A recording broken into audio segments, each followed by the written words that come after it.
Hello and welcome to Evidence-Based Audio number 149. This is I stream, you stream, we all stream. And this is first day of 2022, unless you're in Australia, I guess. Pretty crazy, pretty exciting. We're still alive here, I guess. So that's a good thing. I'm trying to learn. As you can see, I'm really trying to step up my streaming, and I'm having so much trouble with these overlays. I kind of think I'm just gonna use Restream, even though it's not perfect. Oh, and look, see now my oh man, you see OBS just keeps messing up. See, I'm missing the lower thirds here. Yeah,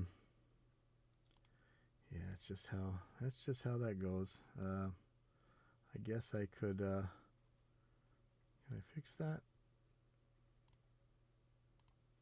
Let's see.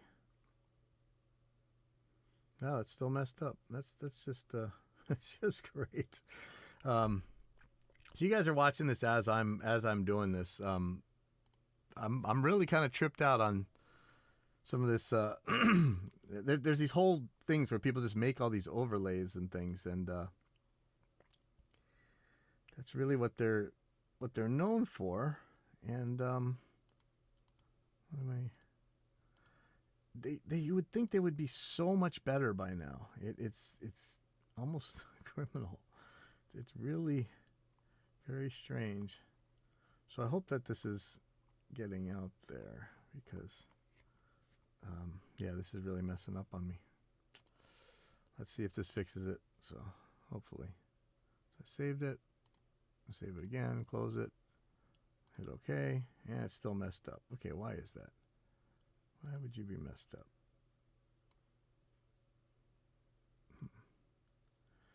You know, I really shouldn't mess with this right now, but this is really upsetting me. So is there something down there? I'm gonna pop it up a few layers and see if there's not something that's masking it. Maybe. Yeah, it's just bugs, man. It's really bad bugs. Things are bug city. But I'm trying. I'm getting there. Yeah, it just sucks. Yeah, whoever's out there, hello. Hey, Tom. Yeah, okay. So, let me get past all that junk. I'll deal with this streaming crap later. Anybody who knows this stuff, please, I need some help with it, because it could be a lot better. You see this computer struggling, so I'm saying 1.4%. Anyways, you know, it's not just fun doing streams or whatever if you're a gamer or something, or whatever. I keep telling businesses, you know, nowadays, whether you like it or not, you're a multimedia company. And if you're not, I mean, almost any business, if you're not, or you think you're not, you've got a competitor that walks around with the video camera and is probably taking all your business, you know. A lot of these guys, they just send their kids off to the beach with a camera, and for the most part, it gets them business. And that's just how it is. So streaming is probably important for a lot of people. And it's related to Zoom and you know, your Google chats and however you communicate with your teams. And especially during the Backstreet Boys reunion tour time, people were working remotely, right? So everybody had to use this kind of software. It's important. It's also, in a lot of ways, it's way cooler than you would think, but in a lot of ways, it's way worse and way further behind than you could even imagine. Like, it's strange how far out back some of this stuff is. It's terrible. I mean, it's just terrible. I could put it on the screen, but I'm afraid it's going to crash everything. I bought a bunch of junk I probably shouldn't have bought, but I'm learning, and hopefully this is making things better for everybody. Yeah, happy 2022, Tom. Okay, so lots of streaming stuff. I got so much to do today, but I did want to talk about. We're fixing up one of our rooms, our big room. Let me just switch to a different scene here so we can actually see what's going on. Big webcam, big webcam. Let's see if this works. Okay.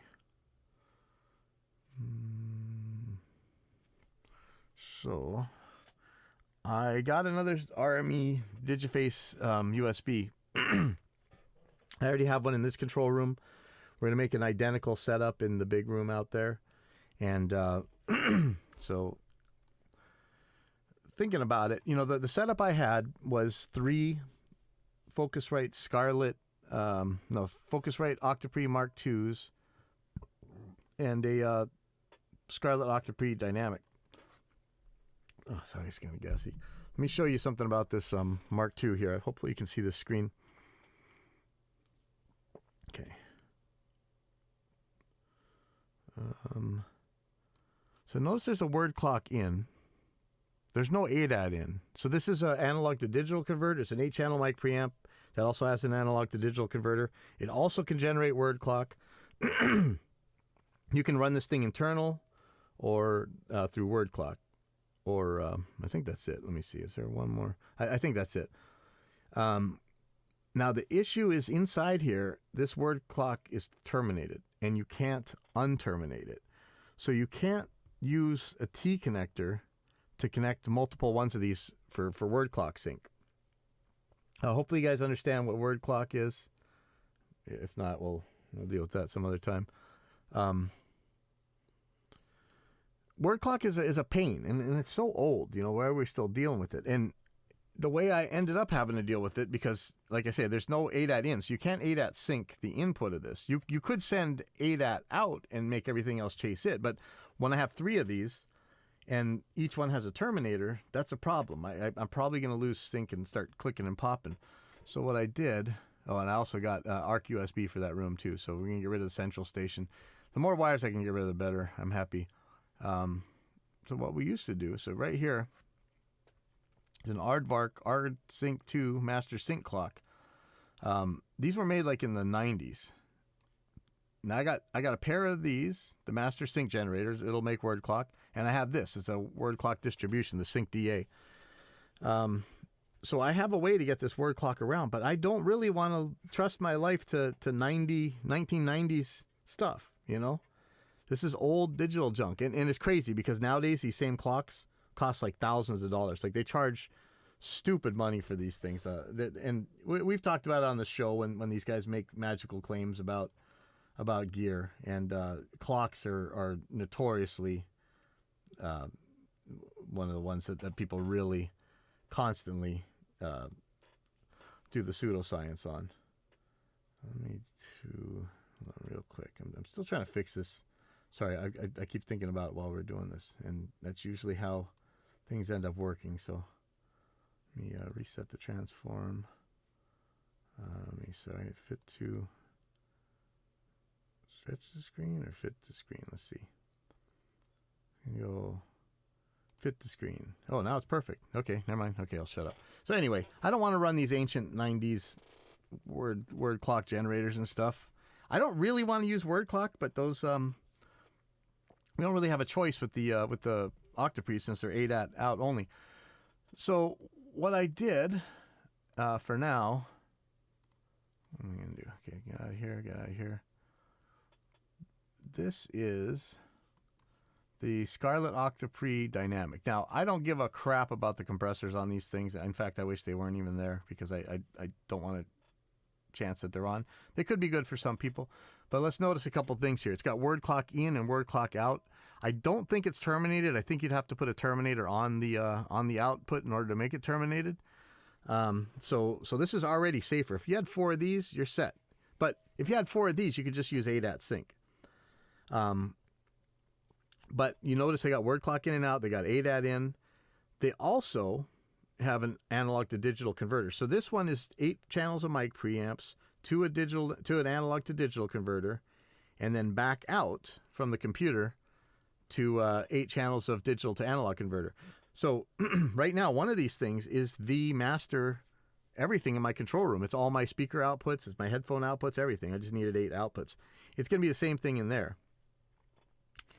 One thing that's happened recently is Focusrite, where are you, has released this guy, the Scarlett Octoprix, which is pretty much like the Octoprix Mark II, except it's got word clock in and out.